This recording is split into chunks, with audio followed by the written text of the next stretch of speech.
आपण ऐकत आहात जगद्गुरु तत्वदर्शी संत रामपालजी महाराज यांच्याद्वारे लिखित पुस्तक कबीर परमेश्वर संपूर्ण. विषय शेख तकी पीरने नाही ओळखले परमेश्वर यांना. एका वेळी दिल्लीचा बादशाह सिकंदर लोधी याला ज्वलन दाहचा रोग झाला. ज्वलनाचा रोग असा असतो जसे कोणाचा अग्नीमध्ये हात जळला आहे, त्यामध्ये खूप त्रास होतो. ज्वलनाच्या रोगामध्ये वरून त्वचा जळलेली दिसत नाही, परंतु त्रास खूप जास्त होतो. त्याला ज्वलनाचा रोग असे म्हणतात. ज्यावेळी व्यक्तीचे पाप वाढत जाते तर औषधी पण व्यर्थ होत जाते. दिल्लीच्या बादशाह सिकंदर लोधीच्या सोबत पण तसेच झाले. सर्व प्रकारची औषधी सेवन केली, मोठे मोठे वैद्य बोलावले आणि ते सांगतील तेवढे बक्षीस ठेवले की मला बरे करून द्या, जे मागाल ते देईल. दुःखात व्यक्ती माहित नाही काय संकल्प करतो. सर्व उपाय निष्फळ झाले.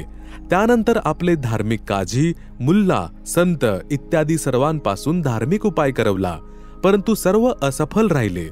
जेव्हा आम्ही दुःखी होऊन जातो तेव्हा हिंदू आणि मुसलमान नाही राहत.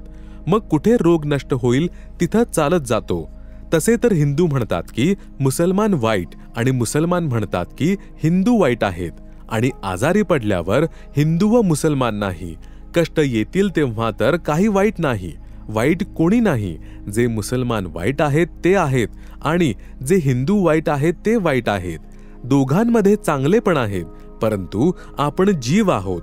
समाजामध्ये चांगल्या आणि वाईट व्यक्ती असतात, परंतु आपण जीव आहोत. आपली कोणती जात व्यवस्था नाही. जीव आमची जात आहे, मानव आमचा धर्म आहे. परमात्म्याला प्राप्त करायचे आहे. हिंदू वैद्य तसेच आध्यात्मिक संत पण बोलवले. स्वतः पण त्यांना जाऊन भेटले आणि सगळ्यांचे आशीर्वाद व तंत्रमंत्र करवून घेतले, परंतु सर्व प्रयत्न निष्फळ राहिले. कोणीतरी सांगितले की काशी शहरामध्ये एक कबीर नावाचे महापुरुष आहेत. जर ते कृपा करतील तर आपले दुःख निवारण अवश्य होऊन जाईल. जेव्हा बादशाह सिकंदरने ऐकले की काशीमध्ये एक महापुरुष राहत आहे, तर त्याला थोडे थोडे आठवले की तो तर नाही ज्याने गायीला पण जिवंत केले होते. हजारो अंगरक्षकांसहित दिल्लीपासून काशीसाठी निघाले. काशी नरेश बीरसिंग बघेल अगोदरच कबीर साहेबांचे महिमा आणि ज्ञान ऐकून कबीर साहेबांचे शिष्य झाले होते. पूर्ण रूपाने आपल्या गुरुदेवांमध्ये आस्था ठेवत होते. त्यांना कबीर साहेबांच्या महिम्याचे ज्ञान होते, कारण की कबीर परमेश्वर यांनी तिथं खूप लीला करून ठेवली होती.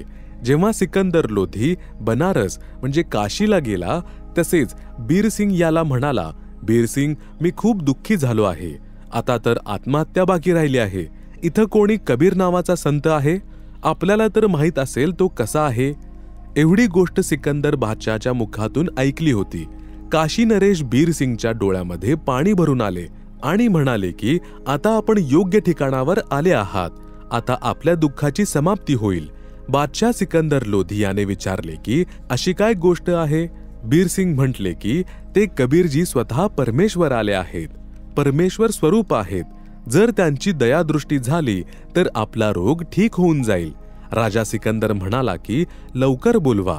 काशी नरेश बीरदेव सिंग बघेलने विनम्रतेने प्रार्थना केली की आपली आज्ञा शिरोधार्य आहे, सूचना पाठवून देतो. परंतु असे ऐकले आहे की संतांना बोलवत नसतात. जर ते आले आणि कृपा नाही केली तर येण्याचा काहीच फायदा नाही. बाकी तुमची इच्छा. सिकंदर म्हणाला की ठीक आहे, मी स्वतः जातो. एवढ्या दूर आलो आहे, तिथं पण अवश्य जाईल.